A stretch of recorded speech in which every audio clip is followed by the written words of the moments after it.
While I was biking, I stopped at a red light, and another biker stopped by me. Right by me.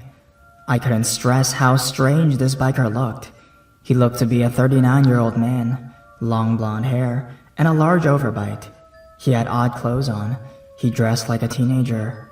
But the worst part was, he was wearing extremely dark sunglasses. It made him seem like he was hiding something. He would look at me, look down at his bike, and creepily giggle. This carried on for about 2 minutes at the light, and I was getting creeped out. As soon as the light turned green, I started to bike pretty hard. I had the odd feeling that he was following me. But I was soon proved wrong as he seemed to disappear. 10 minutes later, on a way less busy street, I hear someone behind me. I look behind, and you guessed it, it's him, smiling. I was heading to my friend's house, and I was feeling worried that he would see where they lived. Not only that, but he had obviously followed me a long way. About 10 minutes after following me, he disappeared again, and didn't show back up. But the smile was burned into my head, and still creeps me out sometimes.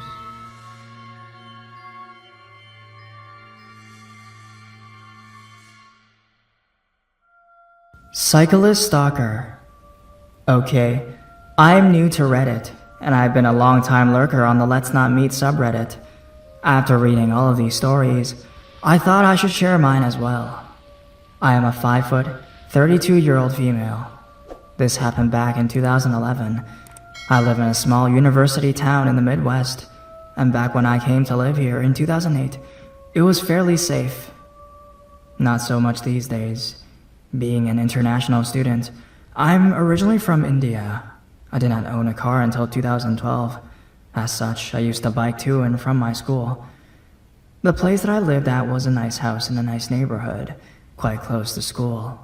It was about 15-minute walking distance from school, and then about a 7 to 9 minute by bike. I lived with 2 American roommates who were married and just had a baby. The female roommate's mother was over visiting them. Since I biked to school and back often, even at odd hours, all the way up until 10 in the night, I did not think it was unsafe to do so. As an Indian from a big city, Mumbai, the lack of people on the streets in America has always creeped me out. But I've gotten used to it. This evening, I got to attend a symposium about women's empowerment and experiences of women, taking place at the school library. The symposium ended at 7 p.m., so I took my bike and started biking home. I noticed that I passed a 40-ish looking African-American man on a bike. As I rode straight, he rode on the road that was at a perpendicular angle. He had a helmet on and a headlight on his bike. I was busy thinking about the symposium and happily biking away. As he passes by, he flashes the largest grin I've ever seen. In India, we call it a 1,000-watt smile. I could literally see all of his front teeth, and it sort of looked creepier because they were sparkling white in contrast to his dark skin. Please do not think I'm being offensive, I'm just telling you how I saw it from my perspective. It creeped me out a bit, but I smiled back at him hesitantly and continued on my way. Suddenly I noticed that he made a U-turn and started biking towards me. Having lived in India, my creep radar is pretty strong, and as soon as he did that, I got creeped out. My house was only 3 streets down, but I suddenly started biking really fast. Something about him just did not seem right. I don't think I ever biked that fast in my entire life. I noticed that he did not anticipate that. I went so fast that he did not see me going to my house. The house that we lived in had a big garage right beside the house. Between the garage and the house, there was a door that went into the backyard. We stored our bikes in that space. I opened the door as fast as I could with my shaking hands and went straight in. There was no light in the area, and I just stood in the dark with my bike. I saw a light coming down the street.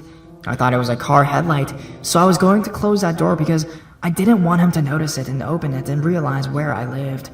But I was too scared to move, so I just stood there, my heart in my mouth.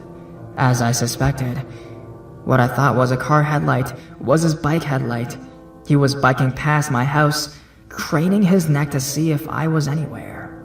He noticed the open side door and sort of tried to look carefully to see if he saw me. I think he didn't see me because it was pitch dark. He continued biking while craning his neck looking for me. As soon as he went past the house, I dumped the bike, pulled out my keys, and entered through the side door into our kitchen. My roommate's mother, who was in the kitchen, looked up at me to say hi, and as soon as she saw my face, she said, "What's wrong, Gayatri?" My heart was pounding, and I was wheezing from having biked so fast.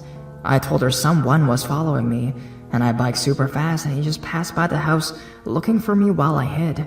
She yelled for my roommate, and he ran out to see if anyone was still outside the house, but the man was gone. I never saw him again. Maybe his intentions were not bad, but for some reason, he just scared the living daylights out of me. So, creepy cyclist stalker, I'm happy that we have never met again. P.S. I still live in this town. I am now married and I drive all over. I feel much safer.